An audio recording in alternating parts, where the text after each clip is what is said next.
Hello students, welcome to my YouTube channel Jennifer Gaur Gyan Hub. Myself Miss Priya and I am here with my class 7th video. The subject is English literature and the chapter is Two Daffodils. So it is a very beautiful poem written by Robert Herrick. Okay? और इस poem के दौरान उन्होंने daffodil के yellow colour के flowers होते हैं जिनकी लाइफ पीरियड बहुत शॉर्ट होती है उनसे अपनी लाइफ को कंपेयर किया है, ह्यूमन बींग्स की लाइफ को कंपेयर किया है कि जैसे एक डैफोडिल की लाइफ पीरियड लाइफ स्पेन बहुत कम होती है, ठीक इसी तरह हम मानव जाति की भी लाइफ स्पेन बहुत कम होती है। तो चलिए हम पहले पोएट के बारे में थोड़ा सा डिस्कस कर लेते हैं। रॉबर्ट हैरिक जो है वो बेसिकली उनका जन्म बर्थ 24 अगस्त 1591 में हुआ था और उनकी डेथ 15 अक्टूबर 1674 में हुई थी। ओके, ये 17वीं शताब्दी मतलब 17th सेंचुरी के फेमस इंग्लिश पोएट थे और इनकी फेमस पोएम बुक की अगर हम बात करते हैं तो हिस्पैरिडस इनकी सबसे फेमस बुक रही है पोएम्स की। ओके, तो चलिए अब हम पहले पोएम को पढ़ लेते हैं और लाइन बाय लाइन हम इसके एक्सप्लेनेशन भी मैं आपको दे देती हूँ। Two daffodils, fair daffodils, we weep to see you hast away so soon। तो क्या कह रही है यहाँ पे पोएट कह रहा है फेयर डैफोडिल्स, प्यारे डैफोडिल्स, हमें बहुत दुख हो रहा है। वी वीप टू सी मतलब हमें बहुत दुख हो रहा है, ये हमें बहुत बुरा लग रहा है। यू हैस्ट अवे सो सून कि तुम हमें छोड़ के इतनी जल्दी जा रहे हो। ठीक है, यहाँ पे बच्चों ध्यान दीजिएगा, जो डैफोडिल से उसका कंपैरिजन किया जा रहा है ह्यूमन बीइंग से। As yet the early rising sun has not attained his noon। तो क्या कह रहा है कि जैसे उगता हुआ सूरज अभी अपने दिन तक नहीं पहुंच पाया, तुम इतने ही जल्दी हमें छोड़ के जा रहे हो, है ना। मतलब अभी तो तुम्हारा नया पड़ाव आया था और तुम अभी हमारी ज़िंदगी से अपनी ज़िंदगी को छोड़ के यहाँ जा रहे हो, तुम मर रहे हो। इसलिए पोएट कह रहा है वी वीप टू सी, हमें इस बात का हमें दुख है। Stay stay until the hasting day has run. Hasting day इसका मतलब क्या होता है, यहाँ पे आप देख सकते हैं हेस्टिंग डे। हेस्टिंग डे का मतलब होता है वह शाम, वह दिन जो बहुत जल्दी जल्दी बीतता है। ओके, सो कह रहा है पोएट यहाँ पे स्टे स्टे, रुको रुको, until the hasting day has run, कि जब तक ये जल्दी से जल्दी बीतने वाला दिन ख़त्म ना हो जाए। क्योंकि पहले पैराग्राफ में क्या कहा जा रहा है कि डैफोडिल्स की लाइफ कितनी है कि जो उगता हुआ सूरज अभी तक दिन तक नहीं पहुंचा। तो यहाँ पे पोएट कह रहा है कि रुको रुको, एटलीस्ट कब तक रुको, जब तक जल्दी से बीतने वाला दिन ख़त्म नहीं हो जाता है। But to the evening song, वहाँ से लेके एटलीस्ट वहाँ तक तो रुको। इवनिंग सॉन्ग का मतलब होता है जो हम शाम की प्रार्थना करते हैं। ओके, तो कह रहा है कि तुम अर्ली राइजिंग सन की तरह हो जो दिन का समय भी पूरा नहीं कर पाते हैं, इसलिए रुको रुको, जब तक ये जल्दी से बीतने वाला दिन शाम तक ना पहुंच जाए, जब तक शाम की प्रार्थना ना हो जाए। And having prayed together we will go with you along, तुम तब तक रुको जब तक शाम की प्रार्थना हो जाए। शाम की प्रार्थना जब हो जाएगी तो हम भी तुम्हारे संग चलेंगे। We will go with you along, हम आपके संग चलेंगे। ठीक है, यहाँ पे पोएट एक बार बताना चाह रहा है कि हमारी लाइफ भी इतनी शॉर्ट है, ठीक है ना, कि अभी राइजिंग सन के बाद हम नून तक नहीं पहुँचते, इतनी शॉर्ट। जैसे डैफोडिल्स की लाइफ शॉर्ट है, ठीक इसी तरह हमारी लाइफ भी इतनी ही शॉर्ट है। We have short time to stay as you, we have a short a spring, as quick a grow to meet decay, as you are anything.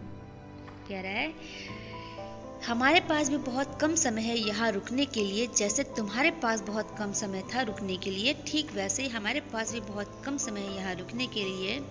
We have a short a spring, क्या कहा जा रहा है, जैसे जब बसंत की बेला जब आती है, जब बसंत का टाइम आता है, स्प्रिंग सीजन आता है, तो वो बहुत कम शॉर्ट पीरियड के लिए होता है। जैसे हमें गर्मी और ठंड थोड़ा लेंदी पीरियड हो जाता है, इनका ड्यूरेशन ज़्यादा हो जाता है, इसी तरह स्प्रिंग का जो टाइमिंग होता है वो बहुत कम होता है। तो कह रहे हैं यहाँ पे हमारे लिए रुकने का समय बहुत ही कम है, उतना ही कम है जितना एक बसंत की बेला होती है। As quick a grow to meet decay, और इतने ही जल्दी हम बढ़ेंगे और उतने ही जल्दी हम सड़ भी जाएंगे। डिके का मतलब होता है सड़न होना या फिर मिट्टी में मिल जाना या दफन हो जाना, जो भी फ्यूनरल सिस्टम्स आपके कल्चरल वैल्यूज़ में, आपके रिलीजन में फॉलो किए जाते होंगे। तो यहाँ पे पोएट ये कह रहा है कि हमारी जो ज़िंदगी है वो भी एक बसंत की तरह है, बहुत कम है, और एक दिन हम बड़े होंगे, ग्रो करेंगे और फिर हम सड़ जाएंगे, मतलब हम मर जाएंगे। एज यू आर एनीथिंग, चाहे वो आपकी तरह हो या किसी भी चीज़ की तरह। कौन सी चीज़ की तरह? जो जीवित हो, चाहे वो आपकी तरह कोई जीवित पेड़ हो या कोई भी जीवित वस्तु हो। जैसे उनकी भी एक एंड आ देगा, वैसे हमारा भी एक अंत होगा और हम भी मर जाएंगे। We die as you ours do and dry away, like to the summer's rain or as the pearls of morning's dew, never to be found again। कह रहा है कुछ घंटों में और कुछ घंटे बाद हम जब जी रहेंगे और जीने के बाद जब हम मरने की कगार पर आएंगे तो हम सूख जाएंगे और एक दिन चले जाएंगे। क्योंकि डैफोडिल का पेड़ क्या है, जब तक उसकी उम्र है तब तक वो जिएगा, पर जैसे उसका अंत आएगा तो वो क्या हो जाएगा, उसकी क्या सिम्टम्स होंगे कि वो पेड़ मर चुका है, खत्म हो चुका है, जब वो सूख जाएगा ना। ठीक इसी तरह हमारा कि जब तक हमारे हाथ पैर चल रहे हैं तब तक हम जीवित हैं, और जिस दिन हमारे हाथ पैर चलना बंद हो जाएंगे, सांसें बंद हो जाएंगी, उस दिन हम क्या हो जाएंगे, मर जाएंगे, हमारा अंत आ जाएगा। किससे कंपेयर किया जा रहा है लाइफ को? Like to the summer's rain, गर्मी की बारिश की तरह, और as the pearls of morning dew, या फिर उन ओस की बूंदों की तरह जो हमें सुबह के वक्त देखने को मिलती है, जो मोतियों की तरह होती है। कभी अगर आप मॉर्निंग में अर्ली उठ जाते होंगे तो आपने देखा होगा कि फूलों की पत्तियों के ऊपर या फूल की पत्तियों पे क्या हमें छोटी छोटी बूंदें दिखाई देती हैं उसकी। अगर हम उन्हें थोड़े से लाइट में देखते हैं तो वो हमें मोतियों की तरह दिखाई देती हैं। बट जैसे ही धूप की किरण, बताया गया था स्टार्टिंग के पैराग्राफ में कि with the noon, attaining at the noon, जैसे दिन आने वाला होता है, जैसे दोपहर आने वाली होती है तो सूरज की किरणों की वजह से क्या हो जाता है, वो गर्माहट पाके इवेपोरेट हो जाती हैं। चाहे वो बारिश का पानी हो या फिर हमारी ओस की बूंदें हों, जब वो सूरज के संपर्क में आती हैं तो वो इवेपोरेट हो जाती हैं। ठीक इसी तरह हम भी हैं कि हमारा भी एक टाइम है, और जब टाइम आएगा तो हम भी यहाँ से चले जाएंगे। और उसके बाद क्या होता है, जब ओस की बूंदें और बारिश का पानी जब इवेपोरेट हो जाते हैं तो क्या हम उन्हें दोबारा महसूस कर सकते हैं? नहीं ना, that never to be found again.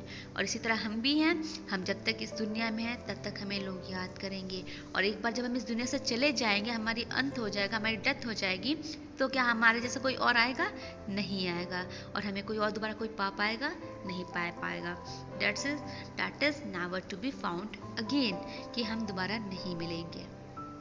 तो इन शॉर्ट ये जो छोटी सी प्यारी सी पोएम रॉबर्ट हैग्रिड ने दी थी, वो ये बताना चाहते थे कि हमारी भी लाइफ बिल्कुल डैफोडिल्स की तरह है, कि इस लाइफ में अगर हम आए हैं तो हमें लगता है कि बहुत लंबी उम्र है। नहीं, उम्र लंबी नहीं, बहुत अच्छी बनानी चाहिए, हमें अच्छे अच्छे काम करने चाहिए, ताकि इस छोटी सी उम्र में जब हम चले जाएं तो लोग हमारे जाने के बाद भी हमें याद करें, क्योंकि वो हमें दोबारा पा तो नहीं पाएंगे पर हमारी मेमोरीज जरूर उनके पास होंगी।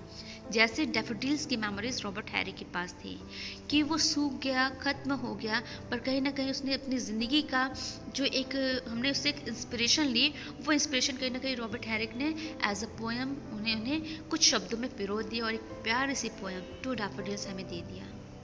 एंड आई होप कि आपको ये पोएम बहुत अच्छी लगी होगी, जैसे कि मुझे लगी है। तो डियर स्टूडेंट्स, प्लीज़ इस पोएम को अच्छे से पढ़िएगा, इस वीडियो को पूरा देखिए, मेरे चैनल को ज़्यादा से ज़्यादा शेयर करिए, सब्सक्राइब करिए, and yes, stay home, stay safe, and thank you for watching my video.